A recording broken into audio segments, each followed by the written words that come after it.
Books of original entry. Books of original entry refers to the accounting journals in which business transactions are initially recorded. The information in these books is then summarized and posted into a general ledger, from which financial statements are produced. When a transaction takes place, there is a need to record as much as possible of the details of the transaction. For example, if we sold 4 computers or 4 laptops to Mr. John for 200,000 naira per computer, we will want to record that we sold 4 computers for Mr. John, 200,000 naira each on credit. We will also record the address and contact information of Mr. James and the date of the transaction. Some businesses will also record information like identity of the person who sold them to Mr. John and the time in which the computer was being sold. Under it, there is an important point to take note into. Now, number 1 is record keeping. The primary purpose of books of original entry is to maintain a chronological record of all financial transactions undertaken by a business. This includes recording details such as the dates, amounts, descriptions, and parties involved in the transactions. By recording transactions in a structured manner, the books of original entries ensure a complete and accurate record of business activity. Another point to take into consideration under it is efficiency.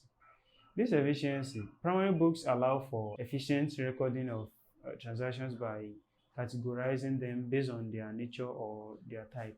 This helps in reducing the complexity and time involved in preparing financial statements. Instead of immediately posting transactions to the general ledger, they are first recorded in appropriate primary books, which simplifies the subsequent recording and summarization process.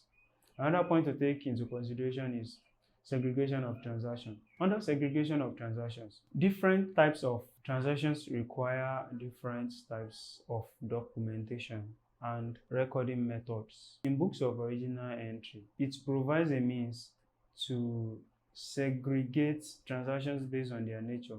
Let's take an example. Cash transactions are recorded in the cash books, sales transactions in the sales journal, and purchases in the purchases journal. This separation I talked about makes it easier to identify and analyze specific types of transactions when needed. Another point to take into consideration under it is internal control. By having separate books for different types of transactions, as earlier mentioned, books of original entry helps establish internal controls within the accounting system. This segregation of duties and recording processes reduces the risk of errors. It reduces the risk of fraud and misstatements. It also enables easier auditing and verification of transactions as the original records are readily available. Another point to take into consideration is reference and retrieval. This is very important. Books of original entry provide a point of reference for tracing and retrieving specific transactions.